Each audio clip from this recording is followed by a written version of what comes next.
Bonsoir à tous, merci de nous rester fidèles. Tout de suite le sommaire, le principal titre de ce journal entièrement consacré au Lion de l'Atlas. L'émotion est vive, la joie partout palpable, la fierté grandissime. Une glorieuse page du football national est en train de s'écrire devant nos yeux. Après un parcours sans faute qui a ébloui le monde entier, l'équipe nationale a demain rendez-vous avec l'histoire. Nous écouterons coach Walid Regragui dans ce journal et nous suivrons également un reportage sur l'Académie Mohamed VI de football qui fait un excellent travail de dénicheuse et formatrice de talent. Reportage également sur les supporters marocains qui remuent ciel et terre pour se procurer le billet pour assister à cette demi-finale historique. Difficile, très difficile de contenir son émotion devant ces images et ces paroles qui donnent véritablement la chair de poule. Une chanson officielle du mondial qatari, écrite par l'un des nôtres, par Redouane. On dirait en fait qu'elle est écrite pour le 11 national et pour nous, ces rêveurs au Maroc, dans le monde entier et puis aussi dans le monde arabe, en Afrique. Nous sommes donc à J-1 de cette affiche palpitante, historique même. Maroc-France, c'est demain. Et pour en parler longuement, nous sommes avec Boubkar Ben Ghabrit. Boubkar, bonsoir. Bonsoir Nisrine. Le rêve est permis. Walid Regragui l'a dit tout à l'heure pendant la conférence pré-match. Il a promis que ces hommes, ces protégés, les lions de l'Atlas, vont encore une fois se battre demain sur le terrain. Walid Regragui qui ne veut plus se contenter de ce qu'il a appelé les petites joies. Il vise grand et nous avec, n'est-ce pas, Boubkar? Ce n'est plus un rêve. Nous approchons de la finale. Je ne parle pas de la demi-finale, je parle de la finale. Nous approchons. C'est bientôt. Vous allez me prendre pour un fou, mais on veut gagner la Coupe du Monde. C'est Walid Regragui qui a dit cela en conférence de presse aujourd'hui. Le sélectionneur national met d'ailleurs la pression sur les champions du monde en titre. J'ai nommé bien sûr la France. La combativité et l'esprit de groupe sont les clés de voûte pour battre l'équipe de France demain en demi-finale de la Coupe du Monde de football, a assuré le sélectionneur national Walid Regragui. Je le disais, c'était en conférence de presse. Nous n'allons pas changer notre stratégie contre la France. Nous allons courir et presser l'adversaire. Nous retour avec Zakaria Moukhenbillah sur la conférence de presse donnée aujourd'hui par Walid Regragui. Concentrés et enthousiastes, les protégés de Walid Regragui peaufinent leurs derniers automatismes. Le 11 national compte entamer de pied ferme cette rencontre contre les tenants du titre et poursuivre ainsi l'exploit. Les Lions de l'Atlas sont donc fin prêts pour affronter la France en demi-finale de la Coupe du Monde. Si un tel exploit a été réalisé, c'est aussi grâce au travail qui se fait chez nous, notamment à l'Académie Mohamed VI de football. Les joueurs de l'équipe nationale Nseri, Ounahi, Agard et Tegnauti y ont été formés.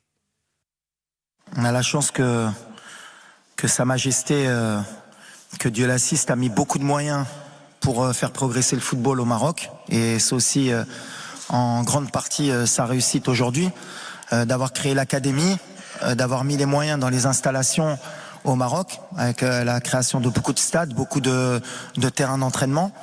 Et l'académie, bien sûr, fait partie du projet royal. Adversaire inédit pour la France en compétition officielle, les Lions de l'Atlas peuvent capitaliser sur une défense solide et une attaque rapide, technique et efficace. Des atouts qui ont fait leur preuve contre les sélections belges, espagnoles et portugaises. Pour l'ensemble de l'équipe nationale, le plus important est de maintenir le cap. On ne va pas mettre en place plus de dispositifs tactiques ou quoi que ce soit par rapport à Kylian. Parce que malheureusement pour nous, il n'y a pas que Kylian. Quand on voit Griezmann, la qualité du joueur que c'est, entre les lignes, quand on voit Ousmane, qui est pour moi le complément parfait de Kylian, voilà, le danger il vient à gauche, il vient à droite, donc si on reste que focus sur Kylian, on fera une erreur. On va jouer collectivement. Achraf, c'est un des top players au monde aussi à son poste, donc voilà, ça va être un beau duel entre les deux. Ces deux champions, je pense qu'ils vont pas se faire de cadeaux. Donc voilà, c'est que nous, on ne se focalise pas que sur Kylian, on se focalise surtout sur l'équipe de France. Malgré quelques blessures chez certains joueurs, notamment Naïf Agard et Romain Saiss, la solidarité et la combativité de tout le groupe devraient primer. Comme tout le monde le sait, on a beaucoup de blessés, mais on récupère bien. On a un staff médical qui est de très haut niveau. Et chaque jour, il y a des choses positives qui qui viennent avec des bonnes nouvelles. Donc voilà, on attend toujours jusqu'à la dernière minute. C'est ce que j'ai dit depuis le début de la compétition pour prendre les décisions. Donc pour le moment, il n'y a personne qui est out et il n'y a personne qui est in, on va dire. Voilà, on verra demain qui est prêt, qui est pas prêt. Mais en tout cas, on mettra la meilleure équipe possible et les joueurs qui sont à 100% pour débuter le match. Ambition et rage de vaincre. Walid Regragui compte mettre toutes les chances de son côté afin de remporter la victoire. On est une équipe ambitieuse, on a faim. Maintenant, est-ce que ça va suffire? Je pense que ça peut, avec l'état d'esprit. On est confiant, on a envie de réécrire l'histoire, on a envie de mettre l'Afrique sur le toit du monde. Et ça, c'est une des valeurs qui va être importante pour demain. Un peu plus de 24 heures nous séparent de la rencontre Maroc-France, qui promet une grande fête de football. Ce sera demain à 20h au Stade El Beit. Encore une fois, les Lions de l'Atlas pourront compter sur la forte présence des supporters marocains, soutien infaillible pour remporter la victoire. Walid Regragui, Boubacar, qui en plus d'être un coach remarquable, exceptionnel, est un très bon communicant. Allez, on va voir ce qui a été dit cette fois-ci de l'autre côté. Didier Deschamps sur cette équipe de France redoutable, bien organisée, offensivement, défensivement. Effectivement, la France a rejoint, rappelons-le, donc le Maroc en demi-finale après sa victoire face à l'Angleterre 2-1 en match de quart de finale. L'équipe de France, Nissine, veut rééditer quoi? Eh bien, elle veut rééditer l'exploit en Italie en 1934 et 1938 et du Brésil 1958 et 62 en conservant son titre mondial. Le sélectionneur français Didier Deschamps a affirmé d'ailleurs que son équipe se prépare sérieusement et intensément au match contre le Maroc. Une sélection qui a éliminé de grandes favorites à ce mondial, à savoir donc l'Espagne, la Belgique et le Portugal. On écoute Didier Deschamps. C'est l'équipe qui a le mieux défendu, avec une organisation, une très bonne organisation, rationnelle, où ils se trouvent bien et qui leur a permis, avec évidemment des joueurs de qualité sur le plan offensif, de bien défendre et puis de faire mal à tous les adversaires. Donc j'ai vu ça, j'ai regardé tout ça et puis mes observateurs qui ont vu tous les matchs du Maroc, forcément il y a des éléments à prendre en compte et ça sera notre objectif de leur créer des difficultés et qu'on se crée des occasions et de pouvoir marquer.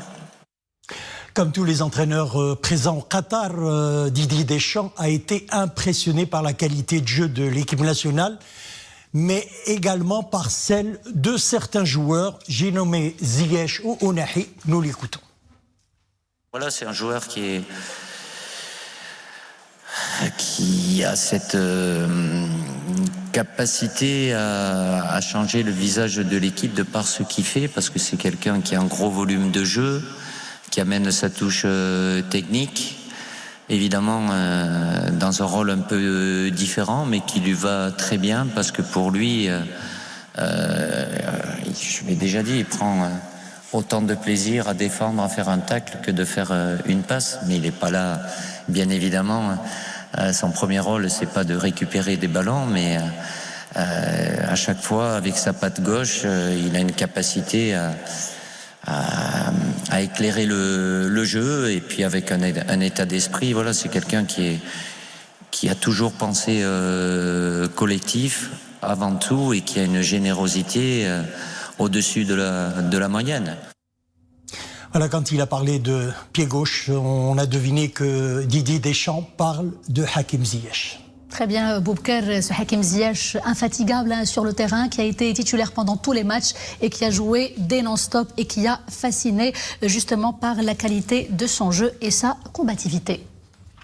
L'exploit inédit de l'équipe nationale de football mondial Qatar 2022 est le reflet, voire le résultat de la combativité, nous le disions, de la grinta des Lions de l'Atlas et du coaching gagnant du grand meneur d'hommes Walid Regragui. Et c'est incontestablement aussi le fruit de plusieurs décennies de travail acharné et accompli par tous les acteurs concernés, des infrastructures de haut niveau considérées comme des pépinières de talent, comme l'Académie Mohamed VI de football, fondée grâce à la politique visionnaire de Sa Majesté le roi Mohamed VI, qui prône le développement développement de cette discipline fédératrice et l'épanouissement des jeunes à travers le football. L'Académie Mohamed VI de football est un lieu où les talents se découvrent déjà et s'accompagnent de bout en bout. شيء مفرح أننا اليوم كأطر داخل الأكاديمية محمد السادس أننا نشاهد لاعبين بقيمة. Nous sommes fiers de ces jeunes formés ici même, mais qui font la fierté de tous. Les bases du projet de l'Académie ont été posées sur haute instruction royale pour booster le football marocain et le hisser au rang des grands. Avec cette belle prestation des Lions de l'Atlas au mondial et les éloges qui ne tarissent pas sur la qualité de jeu de nos joueurs, nous pouvons dire que la mission est accomplie. Ce mondial a mis en avant l'efficacité de la formation footballistique marocaine. Force est de constater que 4 purs produits de l'Académie Mohamed VI se sont révélés aux yeux du monde comme des footballeurs de calibre.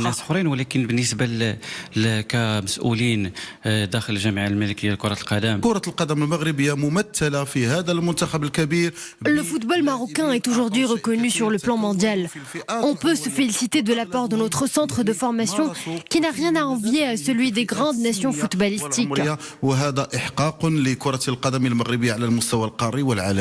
Effectivement, symbole de la réussite des Lions de l'Atlas en Coupe du Monde au Qatar, l'Académie Mohamed V de football. Plusieurs Lions de l'Atlas y ont fait leur classe. Je pense notamment à Nseri et Ounahi, Reda Tagnauti, encore Naïf Agerd, une académie qui bénéficie bien sûr de l'attention particulière de Sa Majesté le Roi Mohamed VI, est sortie de terre en 2009 sur décision royale. Alors pour parler de l'académie, nous avons sur le plateau ce soir M. Rachid Loustek, cadre national de football, et nous sommes également par Skype en direct depuis Doha avec Mustafa Alaoui, docteur en physiologie de l'effort. Bonsoir docteur. Bonsoir.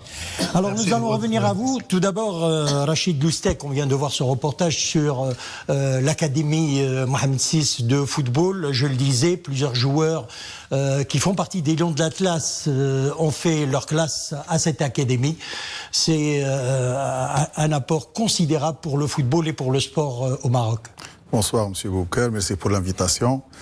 Concernant l'Académie, grâce aux instructions de Sa Majesté le Roi Mohamed VI, que Dieu l'assiste, qui a donné ses instructions pour élaborer cette académie, dont on est fier. C'est un centre de formation basé sur sport-études. 2009, depuis la décision royale de mettre sur pied cette académie, nous voyons le résultat aujourd'hui.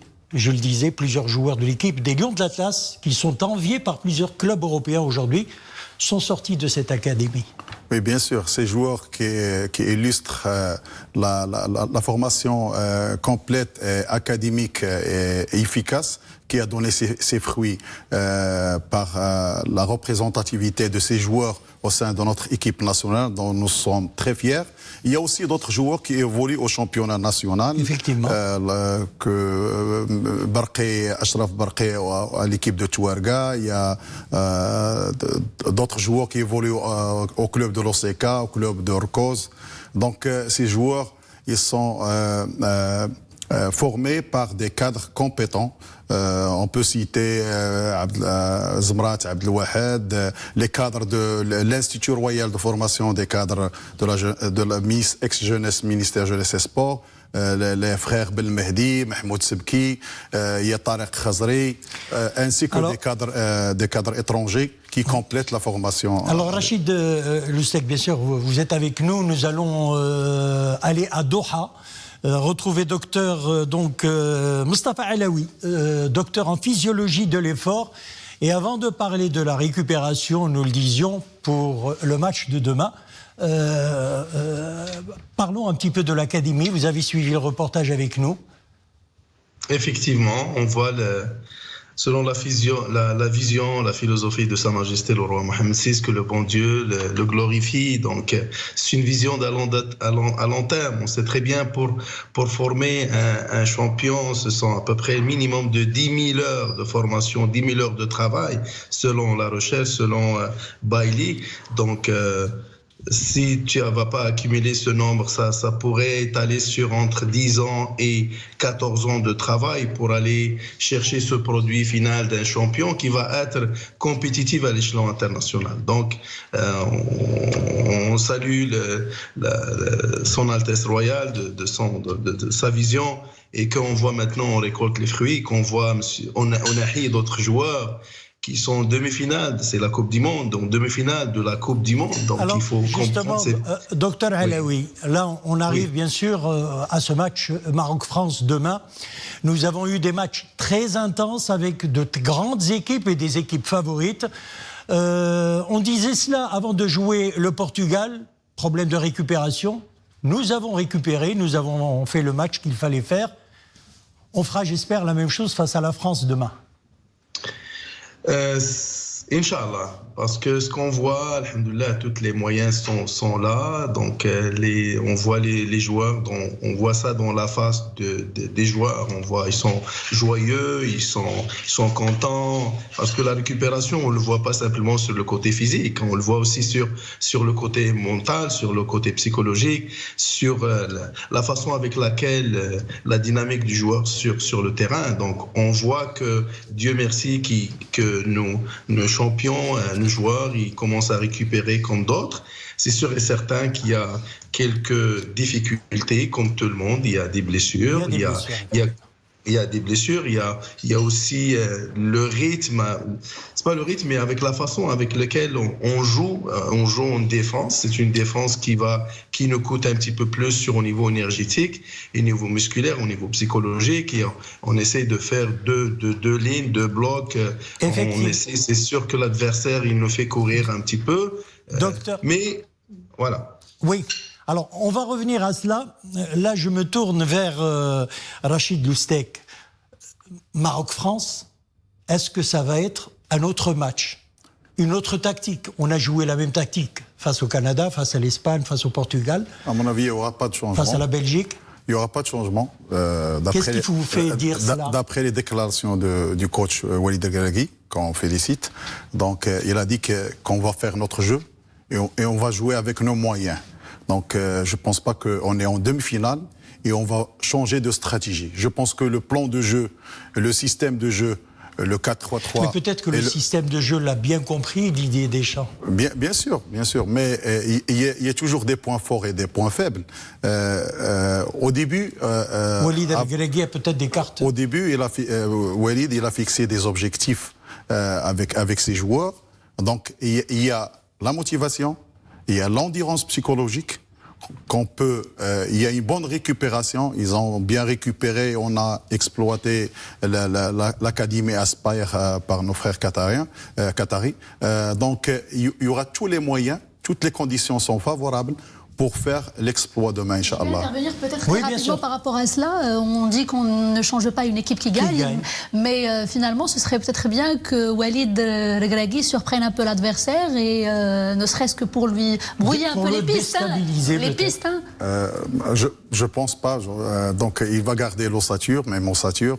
Peut-être un bloc défensif compact. Le bloc défensif, mais il jouera avec, à mon avis, il jouera avec un bloc médian, pour éviter le point fort qui est la transition défense-attaque de l'équipe de France. Essayez de ne pas rater la première occasion pour marquer. Bien sûr. J'espère, Inch'Allah, demain qu'on soit efficace, parce qu'on manquait d'efficacité. On avait des occasions, on créait des occasions.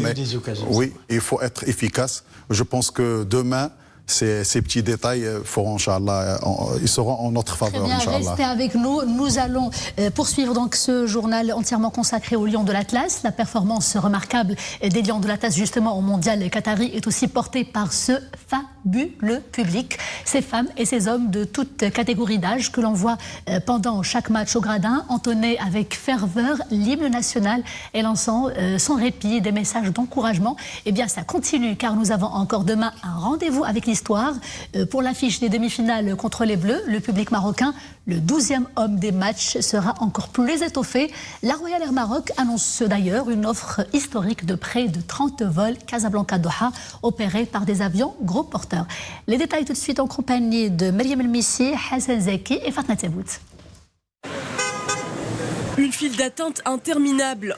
Certains prennent leur mal en patience depuis des heures pour tenter de se procurer le précieux sésame. À Casablanca, ils sont nombreux à se ruer sur les agences de la Royal Air Maroc. Une vraie course au billet dans l'espoir de faire stade plein demain. J'étais là à 6h du matin. Ma joie est immense. Je ne dors plus, je ne mange plus. Je n'ai qu'une seule envie, avoir mon billet et aller vivre ce rêve. La Coupe du Monde, il me faut absolument 2 billets pour Doha. Mon fils et moi y tenons beaucoup. C'est important qu'on aille soutenir notre pays. On joue pour une place en finale de Coupe du Monde. C'est inédit. Soutenir notre équipe est un devoir national. Les plus chanceux ont déjà plié bagages. Billets en main, drapeau hissé très haut, des centaines de fans habillés aux couleurs nationales s'apprêtent à décoller pour Doha. Ils embarquent dans l'un des 30 vols spéciaux affrétés depuis hier par le transporteur national. Très content d'aller au Qatar pour voir la demi-finale de la Coupe du Monde du Maroc contre la France. Et on espère que le Maroc il va gagner, Inch'Allah. Je suis venue de France pour aller au Qatar pour supporter le Maroc pour la Coupe du Monde. Et Inch'Allah, il gagne, j'espère. Et j'espère qu'on va gagner, même si la France c'est une grosse équipe. Peut-être qu'elle va nous éclater, mais en tout cas, nous, on va l'éclater 2-0. Casablanca, Doha. Un pont aérien inédit au tarif unique de 5000 dirhams. Un dispositif historique pour acheminer au Qatar des dizaines de milliers de fans des Lions de l'Atlas. De quoi grossir à 45 000 le contingent des supporters marocains attendu demain dans les tribunes du stade El Beit. Tous comme un seul homme, le 12e. Alors Nisserine, rappelons que le Maroc est le premier et le seul pays arabe et africain à atteindre ce stade de la compétition, les demi-finales du Coupe du Monde, de Rabat à Doha, en passant par toutes les capitales africaines.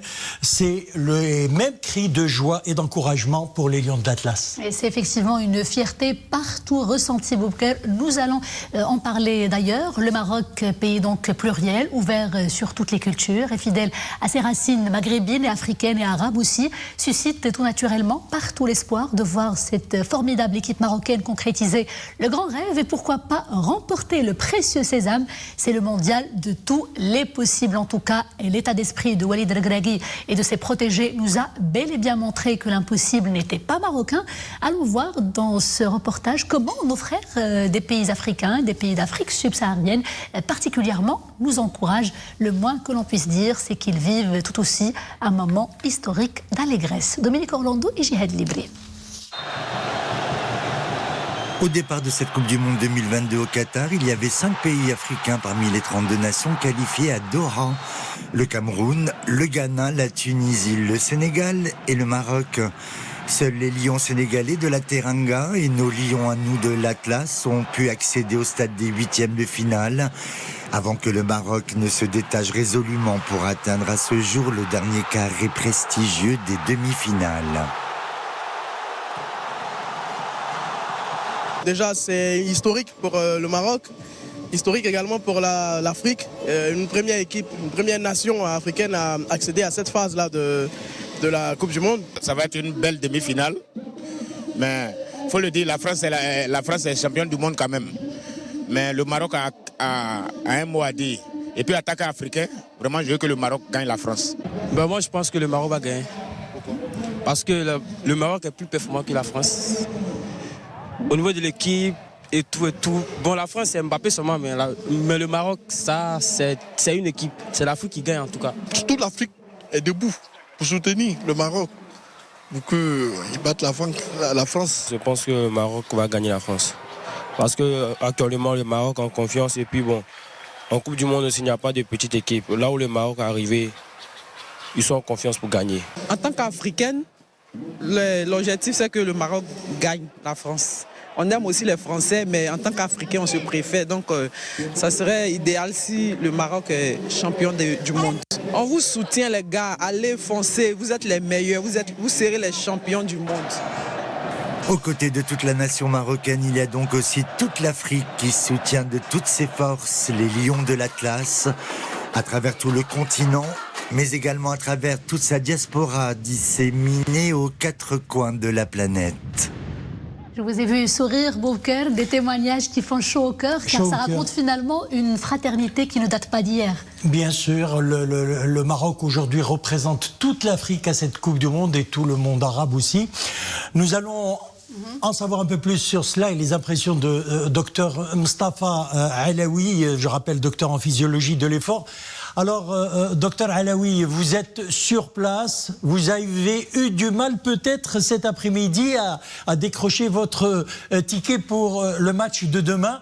Vous avez suivi notre reportage, on peut dire que tous les espoirs du continent reposent sur les Lions de l'Atlas.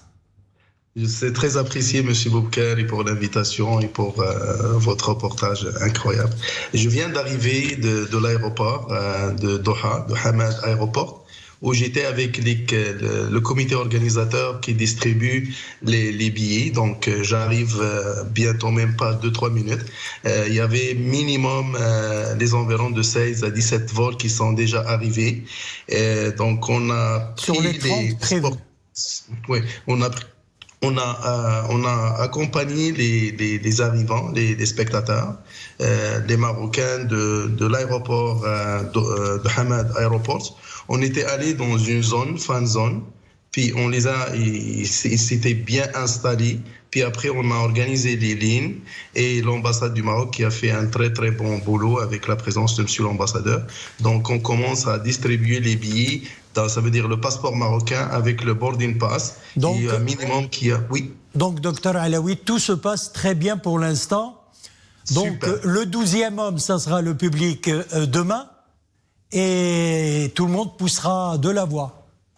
Mais c'est sûr et certain, ça va être vraiment quelque chose d'incroyable. Et je vois la première fois, et c'est la première édition en Coupe du Monde qu'on va voir ce soutien même au public. Là, on voit que le public, il a ses billets gratuitement. Donc c'est les directives de Sa Majesté que le bon Dieu l'assiste. On voit vraiment que la fédération il fait un très très bon travail. On voit que le Marocain, il honore le pays, le drapeau. On est là avec nos drapeaux, avec la force, avec la patrie. On aimerait bien on va reporter cette édition. Inch'Allah, il n'y aura pas de problème. Alors, mon dernier mot avec vous, docteur Mustapha Alaoui, match de demain Maroc-France. Comment voyez-vous le déroulement de cette rencontre? Ça va être Monsieur Boubacar, ça va être un match très difficile. On sait très bien, les Français ils sont très rapides sur les attaques, les contre-attaques. C'est sûr qu'on devra travailler très très bien entre les lignes. On revient rapidement. Puis en même temps, comme il a dit M. Rachid, il faut qu'on soit un petit peu, on concrétise des actions. Soit dire si on a des actions, si on a des opportunités, on ne devra pas. L'autre chose, on sait très bien qu'aussi, il faut faire attention de ne pas y avoir des pénaltys dans le carré 18. Il ne faut pas faire des fautes dans le carré 18. Il faut faire attention aussi à quelques joueurs comme Giroud, puis comme de Mbappé. Donc ce sont des joueurs qui sont très très difficiles. S'ils ont le ballon, ils sont dans le carré 18, donc il faut les pousser un petit peu, pas les laisser qu'ils rentrent. L'autre chose aussi, le défenseur Dessassi, qui nous a privés de notre joueur défenseur marocain, notre confrère Amin Harit, c'est lui qui a causé la blessure à Amin Harit. Donc on espère un petit peu que demain, il ne faut pas qu'ils jouent, ils jouent. Oui. Docteur Mustapha Alaoui, merci d'avoir été avec nous en direct par Skype depuis Doha. On croise les doigts pour demain et nous espérons une victoire. Mais si on continue la discussion... Je tiens à rajouter qu'Amin Harit a rejoint ses coéquipiers, les Lions de l'Atlas, pour les soutenir. Pour les soutenir, effectivement, parce qu'il a eu une grosse blessure et... ça s'arrangera, j'espère. Je précise aussi que Giroud a déjà joué à Grenoble avec notre coach national, Walid Regragui. Ils se connaissent quand même un peu. Alors, c'est Rachid Loustek. Revenons sur le match. Sur notre public. C'est une motivation extrinsèque de plus. On aura bien sûr notre cher public qui est le 12e homme. Et on aura un bonus. On aura le 13e homme et le 14e homme, c'est les supporters africains et les supporters arabes. Effectivement. Donc c'est une motivation de plus pour les joueurs. Mais le sélectionneur Didier Deschamps l'a choisi parce que c'est le joueur influent de cette sélection. Il est très dangereux dans la dernière passe. C'est lui qui ouvre les brèches, c'est lui qui donne les passes dans les intervalles pour Mbappé. Il joue les 1-2 avec Dembélé et bien sûr il peut alimenter comme appui Giroud. Donc peut-être que Nissine veut vous demander votre pronostic pour demain. Tout à fait ça, vous avez deviné juste, Boubker. Bien sûr. Demain, Inch'Allah, on gagne 1-0. Un but marqué à quel moment exactement? Pendant la deuxième mi-temps. Très bien. Eh bien, j'espère. Un autre match, c'est important ce soir parce qu'il y a Croatie face à l'Argentine. Quel que soit le résultat pour nous demain, on rencontrera une des équipes, que ce soit pour la finale ou pour ces Argentins qui sont agressifs, qui ont faim, avec un Messi qui joue peut-être sa dernière Coupe du Monde, et puis des Croates qui sont aussi grands et humbles surtout. Hein. Bien sûr, tous les grands calibres, on est maintenant grand calibre avec les autres. Tout le monde va jouer ce match. Espérons-nous qu'on va jouer la finale, Inch'Allah, on va la gagner. Qu'est-ce que vous préférez? Vous préférez la Croatie ou l'Argentine? C'est pareil, ils sont tous pareils. La Croatie, au moins, on les a affrontés. La Croatie, on les a affrontés, on a fait 0-0. Ils ont le meilleur milieu de terrain au monde. Brozovic, Kovacic et le créatif Modric. Je pense que ce soir, la Croatie... Il y aura un beau match. Il y aura un bon match. Nous n'avons plus beaucoup de temps, malheureusement. Peut-être cette dernière vidéo de ce commentateur argentin qui s'enflamme pour l'équipe nationale. On va arriver juste le temps de remercier Rachid Lustek, cadre national de football, d'avoir été notre invité sur le plateau ce soir. Et bonne chance aux Lions de l'Atlas. Avant de revenir sur ce commentateur argentin, Nisserine, parler un petit peu de ce match Croatie. Donc, nous le disions, les vétérans Lionel Messi, 35 ans tout de même, et Luka Modric, 37 ans, seront sous les feux de la rampe à l'occasion de cette demi-finale Argentine-Croatie, un duel entre deux lauréats du Ballon d'Or qui disputent certainement, tu le disais, leur dernière Coupe du Monde. Alors je rappelle très rapidement le programme. Donc ce soir à 20h Argentine-Croatie, et puis bien entendu demain mercredi 14 décembre à 20h également, ça sera Maroc-France. Allez, cette vidéo Boubker, on l'attend.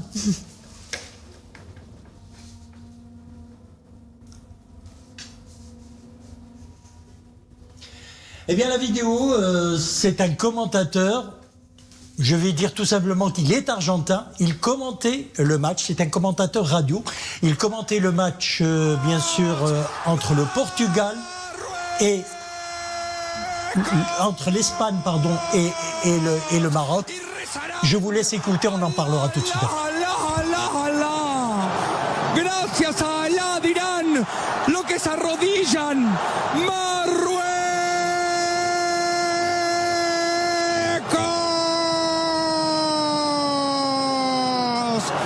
El primer africano, el primero del mundo árabe, Marruecos,